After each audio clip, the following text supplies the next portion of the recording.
Olha só, você já ouviu falar da quarta revolução industrial? Já ou não? Depois da máquina a vapor, do uso do petróleo, da internet, seriam os robôs os responsáveis por essa nova revolução? As novas tecnologias estão aí, né? Eu até ouvi uma vez um comentário dizendo que os últimos 10 anos evoluíram muito mais do que tudo que tinha acontecido antes. E isso nos leva, nos provoca a nos reinventarmos.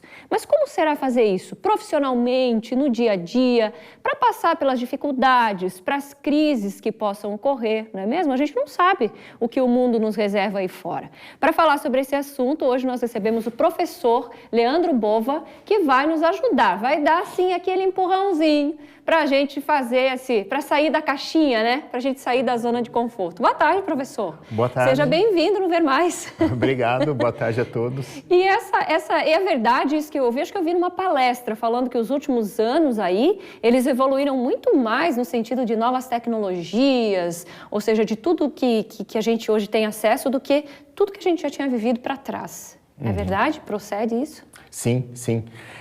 Nós estamos entrando num momento, numa era que está se iniciando, né? Que é a era chamada de exponencial. É uma era onde as evoluções tecnológicas elas não são mais lineares, mas sim a curva de crescimento ela é cada vez mais acentuada. Ela deu um boom, assim. Deu um boom. Ficou quase retinha. Tá, eu acho que ainda tem muito mais até ela ficar retinha.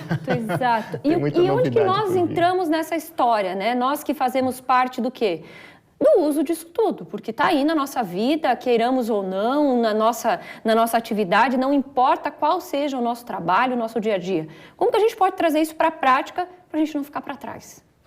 Então, é muito importante nós observarmos aquilo que ocorre no âmbito das nossas profissões. As novas tendências que surgem, novas tecnologias, novas propostas, novos problemas a serem solucionados, né? Novas aplicações de um mesmo produto, de uma mesma atividade profissional.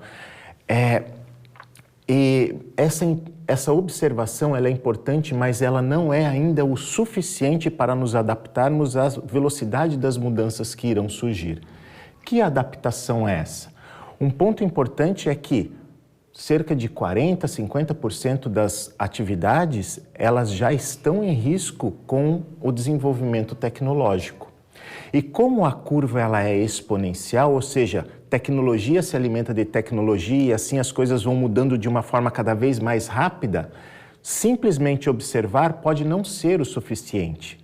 Lá na década de 60, por exemplo, surgiu o primeiro caixa eletrônico na Europa, né? Sim. Se o bancário fosse esperto o suficiente, ele observaria aquilo e diria, opa, tem alguma coisa que está acontecendo aqui, eu vou procurar uma nova profissão ou vou me desenvolver. Ele teve tempo.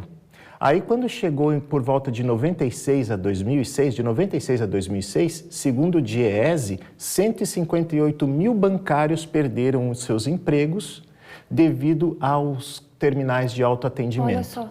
Só que agora, o que está acontecendo, Cristina? As mudanças estão ficando tão velozes que não tem mais tempo como os bancários tiveram de observar uma tecnologia surgindo, né? Um exemplo é o que aconteceu com os aplicativos de transporte frente aos taxistas. Isso que eu ia falar agora. Eles não tiveram tempo de se adaptar.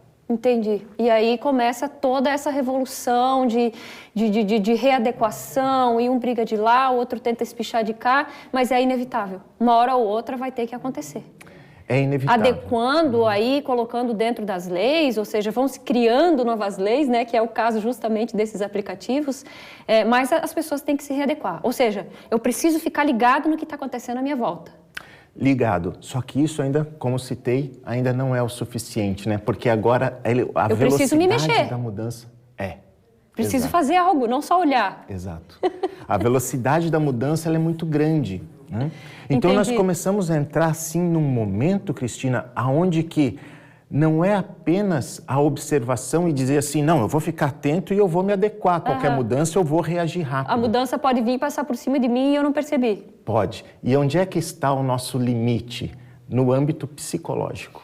No âmbito psicológico. Porque nós Todos sabem, o pessoal em casa sabe, né? A grande maioria das pessoas, ela se identifica tanto com a sua profissão, né? Sim. Que nós até colocamos isso na nossa linguagem, né? Nós dizemos assim, eu sou professor. Uhum. Não é eu sou um ser humano, eu sou uma pessoa, é eu sou Leandro, eu sou...